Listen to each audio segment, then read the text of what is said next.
এ জাতির শ্রেষ্ঠ সন্তান হলো আলেম ওলামা। মানেন বা না মানেন, শ্রেষ্ঠ এই ব্যাপারে কি সন্দেহ হচ্ছে? আল্লাহ রাসূল বলেছেন, আল ওলামা ওয়ারাসাতুল আম্বিয়া, আলেমগণ হচ্ছে নবীদের ওয়ারিস। আর আল্লাহ কোরআনে বলেছেন, ইন্নামা ইয়াখশাল্লাহ মিন ইবাদিহিল ওলামা, বান্দা সমূহের ভিতরে আলেম বান্দারাই সবচাইতে আল্লাহকে বেশি ভয় করে। এ কথা বলেছেন কে? আর হাসিনা কি কয়? আলেমরা বলে নির্যাতন করে, আলেমরা মানুষ খুন করে, আলেমরা ধর্ষণ করে। এরকম মিথ্যা দোষ দিয়ে বাংলাদেশের সবচাইতে বড় মুফাসসির আল্লামা সাইদি হুজুরকে দীর্ঘদিন কারাগারের মধ্যে রাখা হয়েছে। জোরে কোন ঠিক কিনা? অবশেষে কারাগার থেকে বের করে জেলখানায় তাকে হত্যা করা হলো। আজকে আপনাদের মাঝে মাঝে যে সমস্ত আলেম ওলামা বসে আছেন, মঞ্চে বসে আছেন, বিশেষ করে আমার অত্যন্ত মহব্বতের বড় ভাই, আমার আগে যিনি আপনাদের সামনে আলোচনা করেছেন, আপনাদের মসজিদের সম্মানিত খতিব আলোচনা করেছেন, সকলকেই অন্তরের অন্তঃস্থল থেকে আমি শুভেচ্ছা জ্ঞাপন করছি। এই মুহূর্তে আমার সামনে যারা বসে আছেন, জায়গা না পাওয়ার কারণে যেনারা দাঁড়িয়ে আছেন, আপনারা সকলেই হচ্ছেন আল্লাহর বান্দা। কার বান্দা? আল্লাহর বান্দা বলার পরে মনে হয় কিছু একটা বলা উচিত ছিল। আল্লাহ কোরআনে বলেন, ফাদখুলি ফি ইবাদি ওয়াদখুলি জান্নাতি। আল্লাহর বান্দাদের ঠিকানা কোথায়?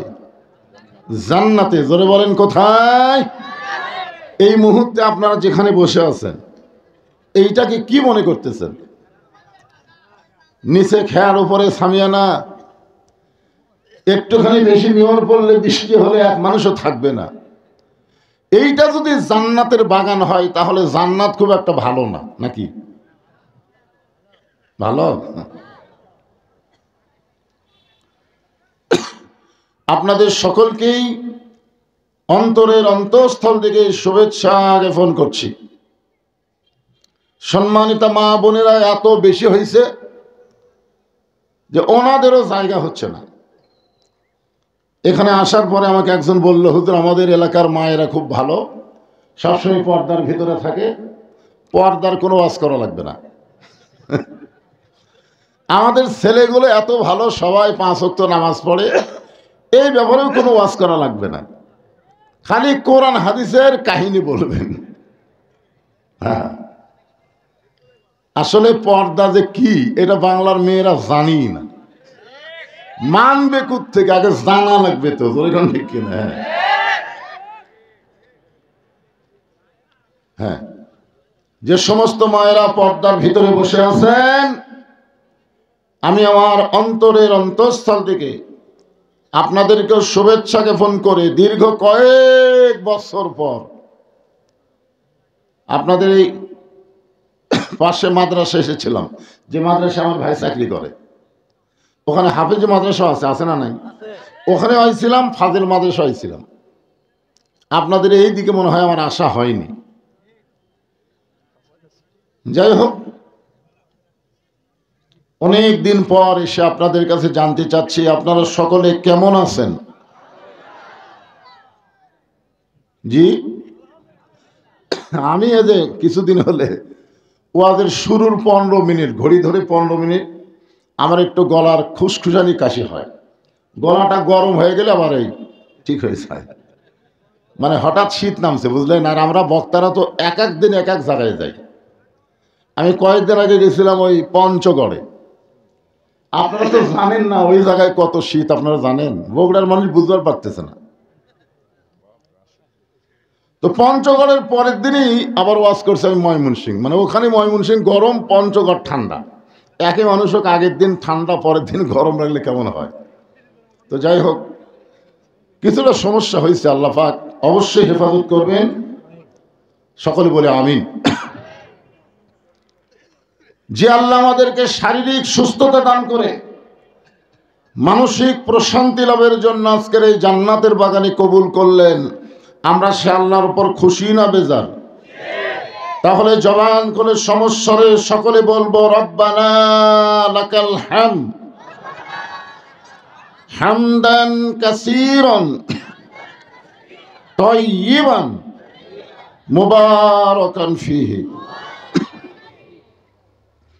আমরা প্রশংসা করলাম কার? কেন করলাম?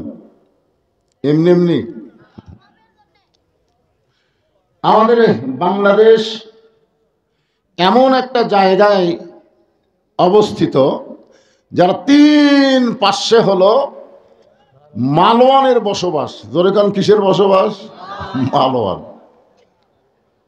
আসলে আগেকার যে সরকার ছিল সেই সরকার ভারতের দিকে সবসময় তাকায় থাকতো। ভারত তাকে একটু ভালোবাসা দিয়া বাংলাদেশের সব কিছু নিয়ে যাইতো। বাংলাদেশকে বানাবার চাইছিল ভারতের বাজার রাজ্য। জোরে কোন ঠিক কিনা? কিন্তু সেই সরকার পলানোর পর থেকে ভারত যা ডিস্টার্ব শুরু করছে ভাই, মনে করতেছে বাংলার মুসলমানকে ভয় দেখালেই বাংলার মুসলমান ভয় খাবে। আসলে বাংলার মুসলমান কেমন জাত ভারতের মালওয়ানের বাচ্চারা জানে না। জোরে কোন কথা ঠিক কিনা? ওরা জানে না। আর ভাগ্য করে বর্তমান বাংলাদেশের ক্ষমতার চেয়ারে যিনি বসে আছেন তিনি হলেন বিপদের দোয়া। জোরে কোন ঠিক কিনা? নাম কি? আরে কে যেন হাসিনাকে জিজ্ঞাসা করছিল, এত বড় বিপদের মধ্যে আপনি আছেন, আপনার তো মাথা ঠিক নাই, এই বিপদে আপনি কি দোয়া পড়তেছেন? হাসিনা বলতেছে পড়বার গেলেই খাবার নাম মনে হয়। আসলে হাসিনা বর্তমানে মাথা ঠিক নাই, আছে, অনেক সময় থাকে না রে ভাই। কঠিন রোদের ভিতরে গাভী হারাইছে, গাভী। এখন লোকটা গাভী খুঁজতেছে, খুঁজতে খুঁজতে ছেলের সাথে দেখা, বলতেছে ভাই এদিক দিয়ে কোনো গাভী গেছে? তা এখন ছেলে কয় কে রে? বাপ আমারে ভাই হলো। রাগ করে মায়ের কাছে চলে এসে, মা বাবার মনে হয় মাথা ঠিক নাই, আমাকে ভাই ডাক দিয়ে বলতেছে এদিকে গাভী গেছে। কিছুক্ষণ পরে বাবা যখন ফিরে আসছে মা বলতেছে এই তোমার ছেলে তুমি ভাই কেমনে কও? তখন বলতেছে রোদের ভিতরে গাভী হারাইলে এইরকমই হয় মা, এইরকমই হয়। একটা গাভী হারালে ছেলেরে ভাই কয়, বউরে মা কয়। আর 15.5 বছর বিনা ভোটে যে ক্ষমতার চেয়ার দখল করে রাখছিল, সেই চেয়ার হারানোর পরে হাসিনার মাথা ঠিক আছে? কখন যে পাগলির মতন কি বলতিছে। হায় হায়। আমরা আল্লাহর প্রশংসা করব যে আল্লাহ তাআলা আমাদেরকে কোনো মালওয়ানের ঘরে না পাঠাইয়া সরাসরি আমাদেরকে মুসলমানের ঘরে কবুল করেছে। খুশি না বেজার? অমাইয়াবতাগি গায়রাল ইসলাম দীনান ফালাই ইউকবালা মিনহু। ইসলাম ছাড়া অন্য কোনো ধর্মকে যদি গ্রহণ করে আল্লাহ বলেছেন সেইটা কবুল করা হবে না। আল্লাহর কাছে একমাত্র কবুলযোগ্য ধর্মের নাম কি? আর সেই ইসলামের মধ্যে আল্লাহ আমাদের মুসলমান হিসেবে কবুল করেছেন। খুশি না বেজার? তাহলে জবান খুলে আরেকবার বলি আলহামদুলিল্লাহ। আছেন আমার মুক্তার, আছেন আমার ব্যারিস্টার, শেষ বিচারের হাইকোর্টেতে তিনি আমায় করবেন পার। আমি পাপী রাসূল জাবিন্দার। বুঝতে পারছেন? এই কপাল গুণে, ভাগ্য গুণে আমরা এমন একজন নবী পাইছি, যেই নবী হাসরের ময়দানে আল্লাহ যখন হাকিম হয়ে আমাদের বিচার শুরু করবেন, আমাদের নবী আমাদের ব্যাপারে ওকালতি করে, বারিশতারি করে, আমাদেরকে সুপারিশ করে জান্নাতে পৌঁছায় দিবেন। এই জন্য আমরা কি বলি? আল্লাহুম্মা সাল্লি আলা সাইয়্যিদিনা মুহাম্মদ। আমরা ভাগ্যগুণে এমন একজন নবী নেতা পাইছি, যেই নবী আমাদেরকে ছাড়া কখনোই জান্নাতে প্রবেশ করবে না। এখন বলেন, সেই নেতার পিছনে ঘুরবেন না পানসা নেতা? যে নেতা বিপদে পলায় যায়, একটা কর্মীর কথা খেয়াল করে না। বাংলাদেশের ৩০০ জন এমপির একটা এমপিও বর্তমানে বাংলাদেশে প্রকাশ্যে নাই। আর এই ফিডার খাওয়া চামচা, ফিডার খাওয়া কতগুলো চামচা গুজব লিক, এরা মাঝে মধ্যে কয় আমাকে আপা আবার ফেরত আসবি, ফেরত আসবি। কোনোদিনও পলানো কেউ ফেরত আসে না, আসলেও তার বাহিরে জায়গা হয় না, আয়না ঘরের মতো জায়গা হবে। ধরে কোন কথা ঠিক কিনা? এই সমস্ত নেতা বাদ দেন, যারা বিপদে বলে কর্মীকে ভুলে যায়। আমরা এমন একজন নেতাকে গ্রহণ করব, যিনি জান্নাতের মধ্যে গিয়ে আমাদের কথা বলেনি। বলছে লাইলাতুল মিরাজে নবী যখন জান্নাতের মধ্যে ঢুকছিলেন, ওই সময় জিবরাইল বলেছিলেন, হুজুর এই বছর আপনার কষ্টের বছর, আপনি যদি দুনিয়াতে ফেরত না যান, আল্লাহ আপনাকে জান্নাত থেকে বাইরে করে দিবে না। দিবে? কারণ জান্নাতের মধ্যে ঢোকার পরেই শর্ত হলো সালামুন আলাইকুম তিবতুম ফাদখুলুহা খালিদিন।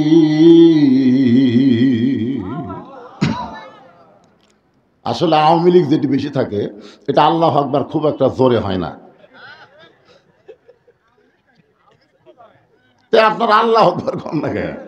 কোরআনের আয়াত শুনলে, তেলাওয়াত শুনলে ঈমান বাড়ে না কমে? তো ঈমান বাড়ার লক্ষণ চুপ থাকা। আমার এলাকার দুই দল মানুষ জোরে কথা কয় না। একটা হলো মেয়ে মানুষ, জোরে কথা বললে পর্দার খেলাফ হয়। আর এক দল হলো চোর।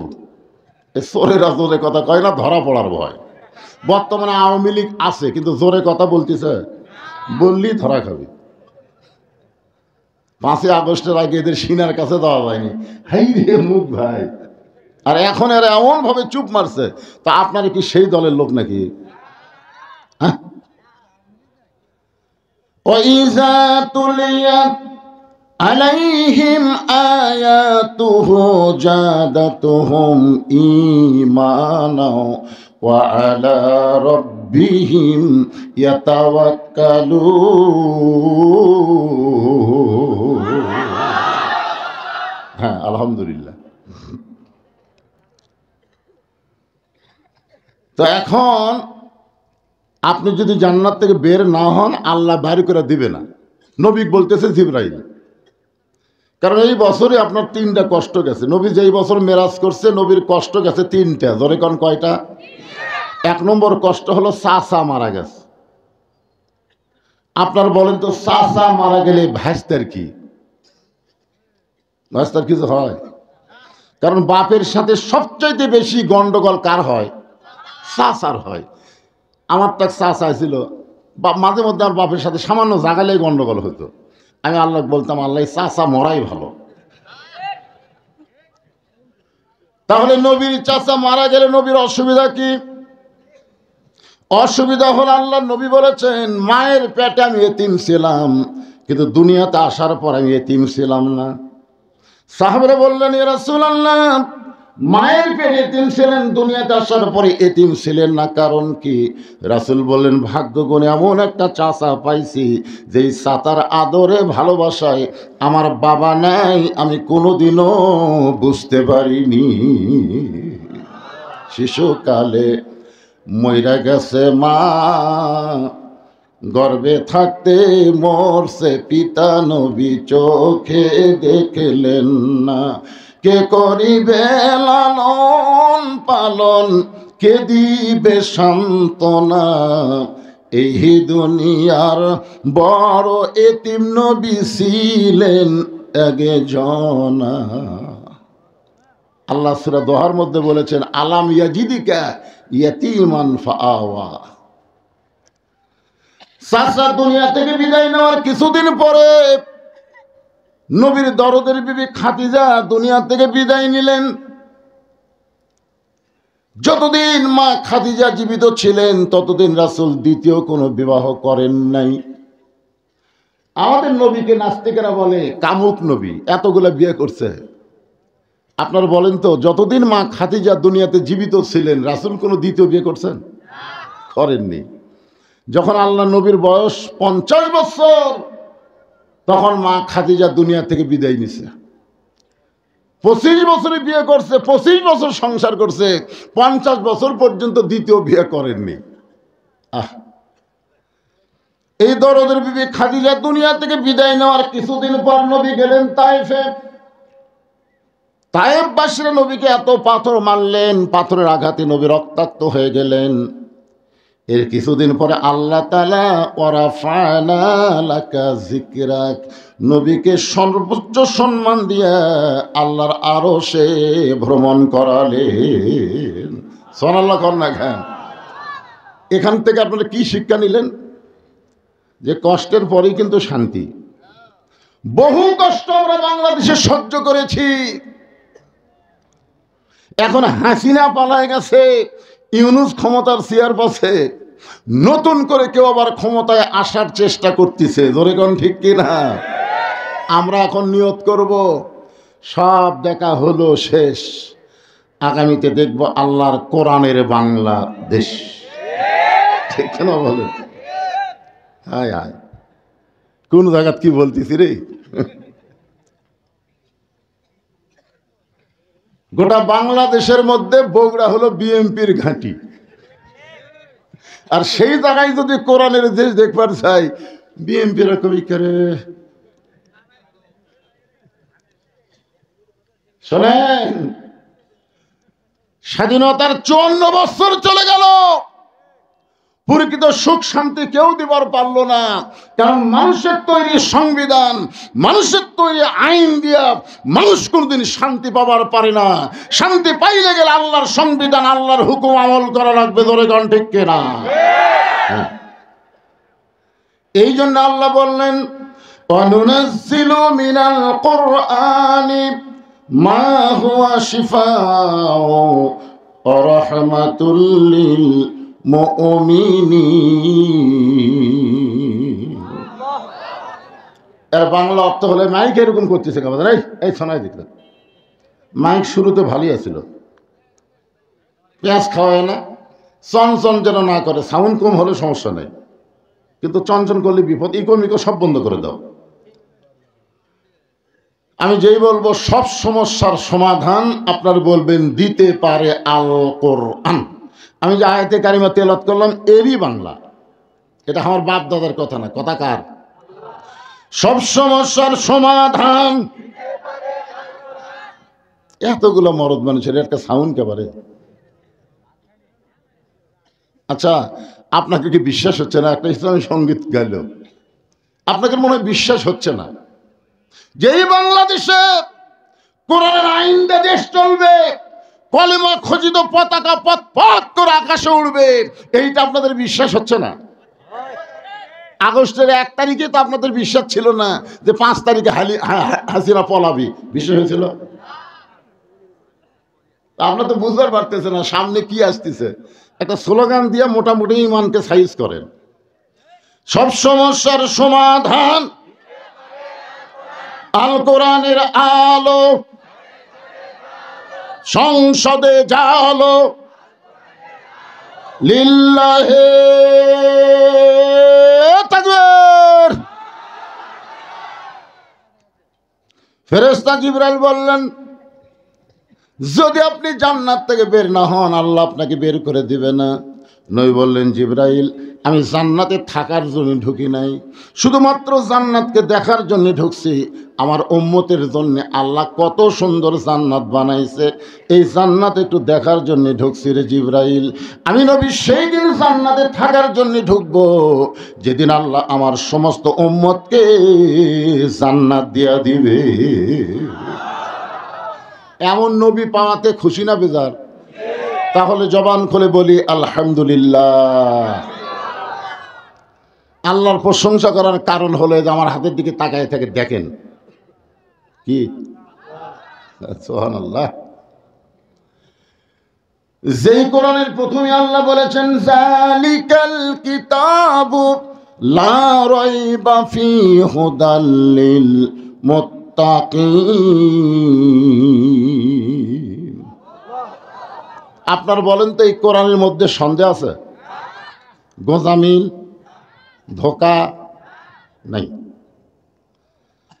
যখন আল্লাহ নবী কোরআন তেলাওয়াত করতেন, কিছু কিছু সামনে বসে থেকে শুনতেন আর একজন পিছনে দাঁড়ায় থেকে শুনতেন। সামনে বসে থেকে যিনি শুনতেন, যারা শুনতো তারা হলো আবু বকর, ওসমান, আলী, আব্দুর রহমান। আর পিছনে চোরের মতন দাঁড়িয়ে থেকে যিনি শুনতেন, ওর নাম হলো আবু জেহেল।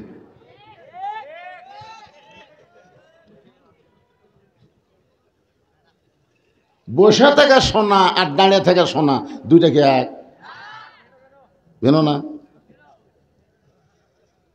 আবু জেহেল সারাদা চোরের মতন কোরআন তেলাওয়াত শুনে সকালবেলা মিটিংয়ের মধ্যে বলতেছে, এত সুন্দর কোরআনের বাণী রাতটা কোন দিক দিয়ে গেল আমি বুঝবারই পারিনি। সুবহানাল্লাহ কোন? আবু জেহেল কোরআনের পক্ষে বলতেছে না বিপক্ষে? পক্ষে বলতেছে, এত সুন্দর কোরআনের বাণী রাতটা কোন দিক দিয়ে গেল আমি বুঝবারই পারিনি। আবু সুফিয়ান বলে, নেতা, যেই কোরআন শুনতে রাত কোন দিক দিয়ে গেল বোঝা যায় না, সেই কোরআন গ্রহণ করলে অসুবিধা কি? সেই কোরআন ধরলে অসুবিধা কি? আবু জেহেল বলতেছে, কোরআন যদি গ্রহণ করি তাহলে তোর আমার ভুয়া নেতৃত্ব চলবে না, আসল নেতা হবে আব্দুল্লাহর এতিম পোলা। আপনার বলেন তো, এ কোরআন যে বাংলাদেশ চললে কয় দল শত্রুতা করবে? আমার আঙ্গুলের দিকে তাকান, কয় দল? এক দল, তিন দল। এক নম্বর হলো আবু জেহেলের মতন রাষ্ট্রীয় শক্তি, যারা মানুষের তৈরি আইন দিয়ে রাষ্ট্র চালাবে, আল্লাহর কোরআন দিয়ে তার রাষ্ট্র চালাবে না, কারণ তার ভুয়া নেতৃত্ব কোরআন কখনোই গ্রহণ করবে না। জোরে কোন কথা ঠিক কিনা? এরা সব সময় কোরআনের বিরুদ্ধচারণ করবে। দুই নম্বর হলো পুঁজিপতি। শতকরা 2.5 টাকা যাকাত দেওয়া লাগে, কিন্তু শতকরা ওরা 5 টাকা সুদ খায়। যাকাত না দিয়ে যারা সুদ খায়, এরা কোনোদিনও চাবে না কোরআন দিয়া বাংলাদেশ চলুক। 3 নম্বর হলো ধর্ম নিয়ে যারা ব্যবসা করে। এই বাংলাদেশে বাবার নামে মাজার করেছে, ওই সমস্ত ধর্মীয় ব্যবসায়ী যারা, তারাও চাবে না আল্লাহর কোরআন দিয়ে বাংলাদেশ চলুক। এই 3টা দল ছাড়া সবাই চায় কোরআন মোতাবেক আমরা চলতে চাই। ধরে কান ঠিক কিনা? আল্লাহর কোরআন অনুযায়ী কি আমাদের চলার নিয়ত নাই? এ জোরে করে আছে না নাই? কাদের আছে? 2 হাত তুলে আমার আল্লাহকে একটু দেখান তো ভাই। লিল্লাহে তাকবীর। এখন হাত নামান। এই কোরআন দিয়ে বাংলাদেশ চললে নেতা কেমন হবে, কর্মী কেমন হবে, এইটা বোঝানোর জন্য ছোট্ট একটা সূরা আপনাদের সামনে আজকে তাফসীর হবে। সূরাটার নাম হলো সূরা কাউসার। নাম কি? কাউসার কিন্তু নামাজের সূরা। মসজিদের উন্নয়ন কল্পে মাহফিল। মসজিদের উন্নয়ন মানে মসজিদ 2 তলা 3 তলা 5 তলা না, মসজিদের আসল উন্নয়ন হলো মুসল্লি কালেকশন। ধরে কোন ঠিক কিনা? 2 তলা মসজিদ, 2 তলা এত মুসল্লি, তাই হুজুর তারপরে আঁটে না, তারপরে আঁটে না হুজুর। এখন আমরা 3 তলার ধান্দা করতেছি, এত মুসল্লি হয় আলহামদুলিল্লাহ। তো ফজরের খবর কি? যেই বলছি ফজরের খবর কি, তখন জিব্বাত কামড় দেখায়, হুজুর এক কাতারই হয় না। জোহরের খবর কি? বুঝতেছেন না কাজ কামের দিন। আসরের খবর কি? হাট বাজারে গেছে। মাগরিবের খবর কি? বাজার করে এরা হিসাব করতেছে, এত জিনিসের দাম বেশি। এশার খবর কি? দুর্বল হয়ে ফজরেরই মতো। তো মসজিদের মধ্যে কয় কাতার? 9 কাতার। তো এক কাতারের মুসল্লি হয় না, মসজিদের মধ্যে 9 কাতার, তাহলে দোতলা করছো কেন?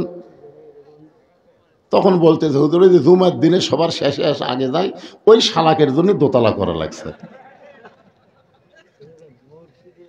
জুমার দিনে সবার শেষে আসে আগে যায়। আপনার বলেন তো এরা কি মুসল্লি? এরা কি? এরা হচ্ছে ফাওয়াইলুল মুসাল্লিন। কি রে ভাই, আসেন সেজন্য সূরা কাউসারকে টার্গেট নিয়ে আপনাদের সামনে আলোচনা করব। এক নম্বর কথা হলো, আল্লাহর কোরআন দিয়ে যদি বাংলাদেশ চলে তাহলে বাংলাদেশের কর্মীগুলো কেমন হবে? তখন কর্মী যদি ভালো হয়, নেতা কেমন হবে? এই দুইটা বলার পরেই আমি সূরা কাউসারের তাফসিরে আসতেছি। এই বাংলাদেশের মতন ৯৬টা দেশের খলিফা হযরত ওমর, বাংলাদেশের মতন ৯৬টা, ধরে বলেন কয়টা? হাসিনা কয়টার? আরে বাংলাদেশের মতন ৯৬টা দেশের খলিফা হযরত ওমর আল্লাহর কোরআন দিয়ে রাষ্ট্র চালায়। একদিন মসজিদের মেম্বরে দাঁড়িয়ে হযরত ওমর খুতবা দিচ্ছেন, খুতবা। এমন সময় এক মুসল্লি দাঁড়িয়ে বলতেছে, আমির আল মুমিনিন, আপনার খুতবা শুনবো না।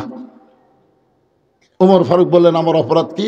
বলে, আপনার অপরাধ হলো আমাদেরকে খাটো পাঞ্জাবি দিয়ে আপনি লম্বা জুব্বা পরে খুতবা পড়তেছেন। আমাদেরকে খাটো দিবেন আর আপনি লম্বা পড়বেন। এই লম্বা জুব্বা কোথায় পাইলেন? যতক্ষণ না বলবেন ততক্ষণ আপনার ওয়াজ খুতবা আমরা শুনবো না। এই মাইকের সাউন্ড এরকম হঠাৎ হলো কেন বাবা? না না, ভালোই তো ছিল, ভালো ছিল না? আমি ওদেরকে বললাম যে ইকো মিকো সব বাদ দাও, আর আমি কথাই বলতেছিলাম, সুন্দর সাউন্ড হচ্ছে, ফট করে আসে খোঁজলা দেখেনি, মগরিব পড়েনি, এশা পড়েনি, একটা নামাজও পড়েনি, আর মসজিদের উন্নয়ন করবে মাহফিল। আমি জীবনেও কোনোদিন মাইকের দোষ ধরি না। আমার ওয়াজের বয়স হলো ৪২ বছর, এই মাইকের দোষ আমি ধরি না। আর আমার মতন এত ওয়াজ বাংলাদেশের কোনো বক্তাও করে না। এত ওয়াজ, আগামীকাল আমার ৩টা ওয়াজ, দুপুরে একটা, সন্ধ্যে একটা, রাতে একটা। আরে মাইকের দোষ আমি ধরার টাইমই পাই না তো। আমি বলতেছি সাউন্ড আসতে দাও, জনগণ বোঝা লাগবে, কারণ এমন একটা সময় আমরা পৌঁছে গেছি, সব দেখার দিন শেষ। আগামীতে আমরা দেখবো আল্লাহর কোরআনের বাংলাদেশ। জোরে গান কথা ঠিক কি না? কোরআনকে বুঝান লাগবে না যে কোরআন দিয়ে বাংলাদেশ চললে আমাদের অবস্থা কি হবে? হ্যাঁ, এই জন্য সাউন্ডটা সাইজ মতো দাও।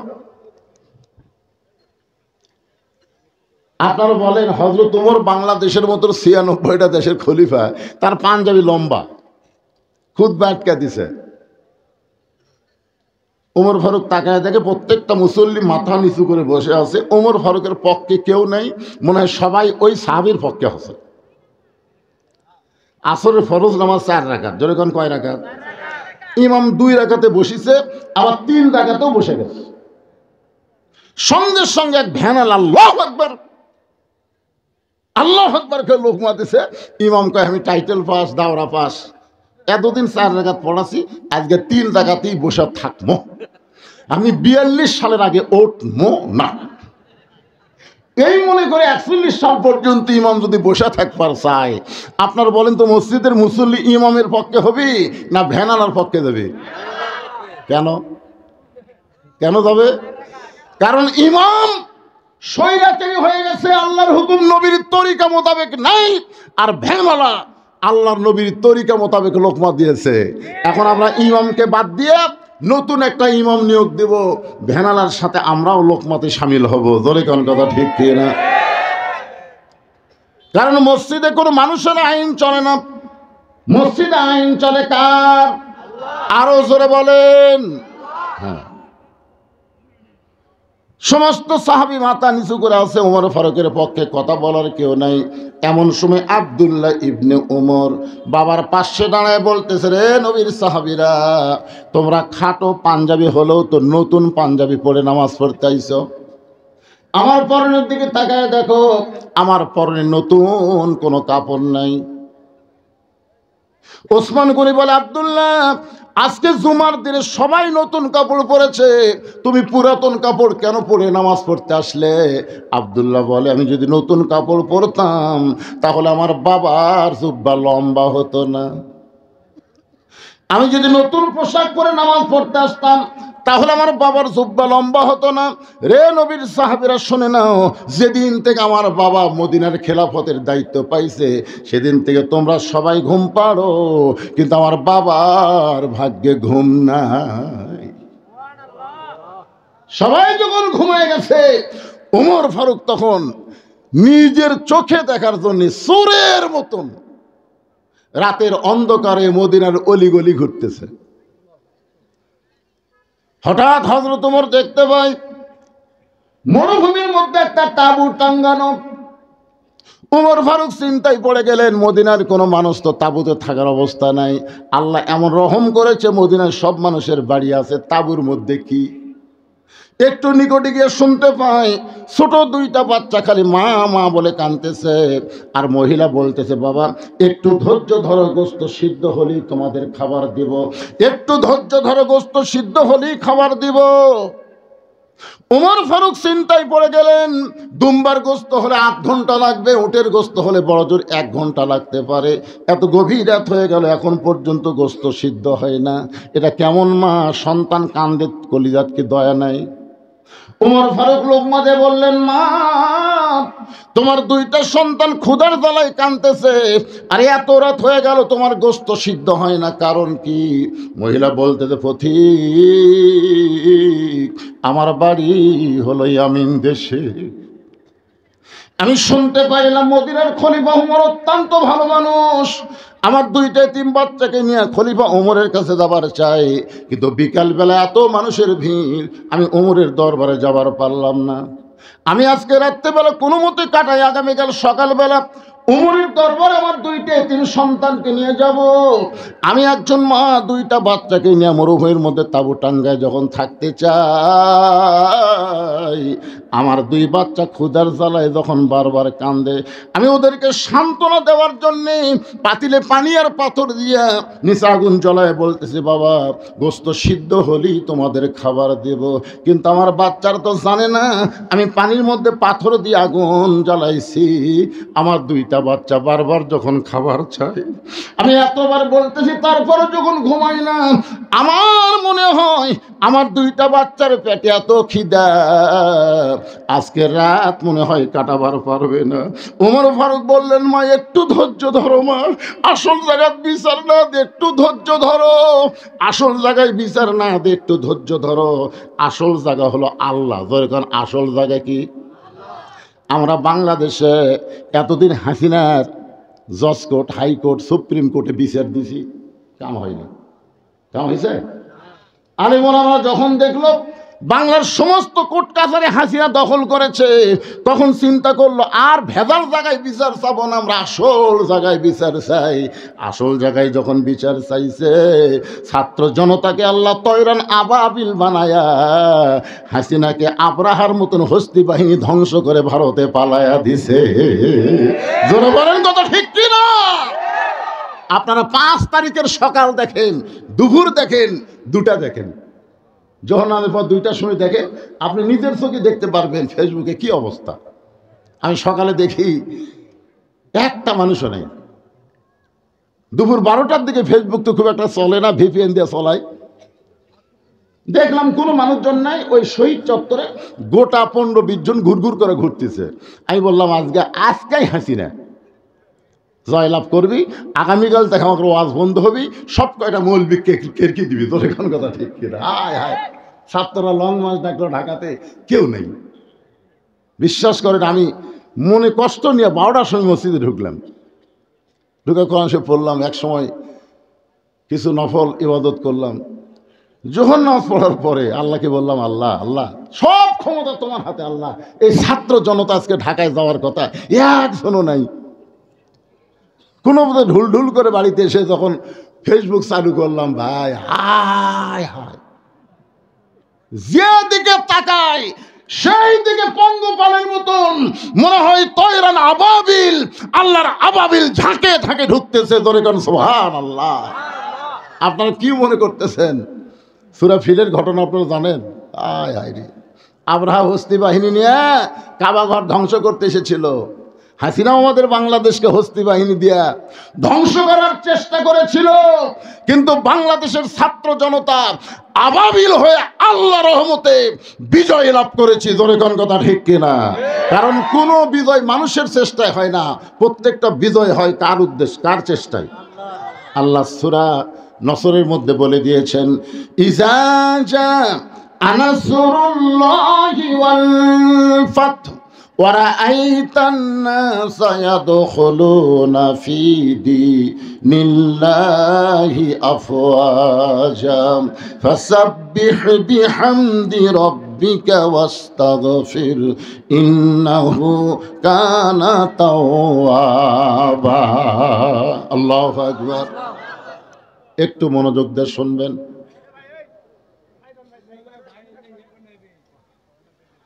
হ্যাঁ, ও আসলে ডিস্টার্ব করা হবে না তো, মানুষ একেবারে অনেকদিন পর পায়া খালি আমার কালো চেহারা দিকে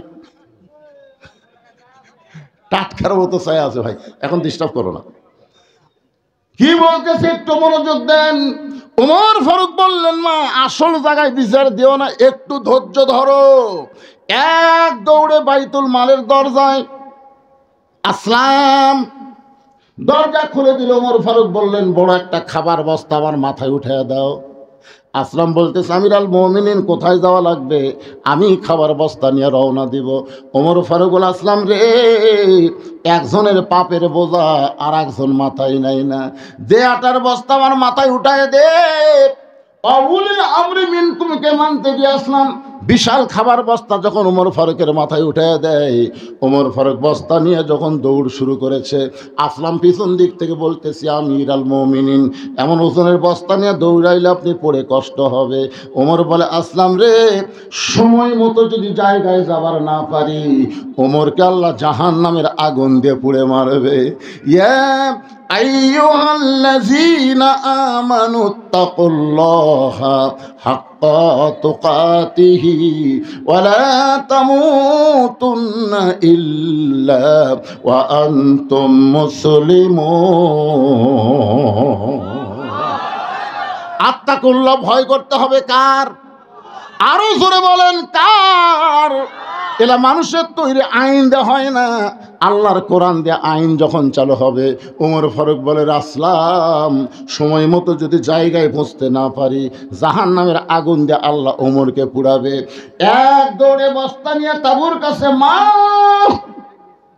মারে রুটির হালুয়া তৈরি কর। মহিলা রুটি হালুয়া তৈরি করে যখন ওমর ফারুকের হাতে দেয়, ওমর ফারুক দুইটা এতিম বাচ্চাকে দুই উরাতের উপর বসায় নিয়ে ওই রুটি হালুয়া যখন মুখের মধ্যে দেয়, দুইটা বাচ্চা ফ্যাল ফ্যাল করে ওমরের দিকে তাকায়। أرأيت الذي يكذب بالدين فذلك الذي يدعو اليتيم ولا يحض على طعام المسكين। ধর্মের নামে মিথ্যাবাদী কারা? ভোটের আগে মাথায় হিজাব দেয়, হাতে তসবি নেয়, আর ভোটের পরে ভারতের সাথে মিত্রতা করে, এরাই হলো ধর্মের নামে মিথ্যাবাদী। জোরে কোন কথা ঠিক কি না? হায় হায় হায় রে, আমাদের বাংলাদেশের আওয়ামী লীগের যে নেতাগুলো আছে, সাইজ ভাই মানে এই মুহূর্তে জান্নাত থেকে পড়ে যাচ্ছে। হায় কি আল্লাহ কি বলতেছে, এরাই ধর্মের নামে মিথ্যাবাদী। ভোটের সময় মাহিয়া মাহি বোরকা পরছে, সারা নিয়মটা হয়ে আছে, আর ভোটের সময় বোরকা পরছে। এক মাদ্রাসায় এতিম এক দুই বাচ্চাকে কোলতেছে, মাহিয়া মাহি ভোট লিবি তো এটা ভিডিও করতেছে, এতিম বাচ্চা কোলত দিয়েছে, ওই সাথে সাথে পেশাব করে দিচ্ছে। শালা মেয়ে আমি বুঝি না কি কারণ। ফেরাউন যখন মুসা আলাইহিস সালাম কোলত দিয়েছিল, মারছিল চড়। ধরে কোন কথা ঠিক না। এতিম বাচ্চারা বোঝে না যে তুই ঠাট্টা করতেছিস ধর্ম লিয়া, তুই ন্যাংটা হয়ে আছিস, আর ভোট নেওয়ার জন্য বোরকা। এই হাসিনাও মাথায় হিজাব পড়ছিল, হাতে তসবিহ ছিল, আমাকে ধোকা দেওয়ার জন্য। জোরে কোন কথা ঠিক কিনা? হ্যাঁ, দুইটা এতিম বাচ্চাকে কোলের মধ্যে নিয়ে ওমর ফারুক যখন রুটি হালুয়া মুখে দেয়, বাচ্চা দুইটা ফ্যালফ্যাল করে তাকায়, বলে, কে গো আপনি? আমরা বাবা হারে এতিম, কিন্তু আপনি গভীর রাত্রে আমাদেরকে যে আদর করতেছেন, মনে হয় আমরা বাবা পেয়েছি। ওমর ফারুক বলতেছে, মাবুদ, এই অধমকে জাহান্নামের আগুন থেকে তুমি বাঁচায় দাও। হেজাবের ভিতর থেকে মা চিল্লায় বলে, পথিক রে, নিশিরাতের পথিক, যদি ওমর মদিনার খলিফা না হইয়া তুমি যদি মদিনার খলিফা হইতা, আল্লাহ মদিনাকে জান্নাত বানায়া দিত। আব্দুল্লাহ বলতেছে, রে নবীর সাহাবীরা, তোমরা সবাই যখন ঘুমাও তখন আমার বাবা ঘুমায় না। গভীর রাত্রে আমার বাবা আমার ঘরের দরজায় গিয়ে ডাক দিয়ে বলতেছে, আব্দুল্লাহ, আব্দুল্লাহ রে। আমি দরজা খুলে এদিকে বাবার হাতে একটা পাঞ্জাবি। আমি খুশি হয়ে বললাম, বাবা, বাইতুল মাল থেকে আমার একটা পাঞ্জাবি দিছে, আপনি আর একটা দিবে যাচ্ছেন? নেতার বেটা হওয়ার মধ্যে লাভ নাই, R15 ঘরে। হাই হাই রে, আমার এলাকার আওয়ামী লীগের ছেলেরা, এই যে ছাত্রলীগ যুবলীগ, এই কিছু কিছু ছেলেরা আগে অটো ভ্যান চলাতে, বুঝছেন, এখন R15 না, আর কিছুই নাই, আর নাই তো। অনুবীক্ষণ যন্ত্র দেখ খুঁজলে ওদেরকে আর পাওয়া যাচ্ছে না, কোন জায়গাতে লুকে আছে ভাই। চিন্তা করে দেখেন, একটা জুব্বা একটা পাঞ্জাবি আমাকে বাইতুল মাল থেকে দিছে বাবা, গভীর রাত্রে আর একটা দিয়ে রাইছেন। ওমর ফারুক সঙ্গে সঙ্গে কোরআন থেকে তেলাওয়াত করলেন, ইন্নাল্লাহা ইয়ামুরুকুম আন তুআদ্দুল আমানাতি ইলা আহলিহা ওয়া ইযা হাকামতুম বাইনান নাস আন তাহকুমু বিল আদল। আল্লাহু আকবার। ওমর ফারুক ছেলেকে কোরআনে আয়াত শুনে কি বুঝালেন? বুঝতে পারছেন? পারেননি।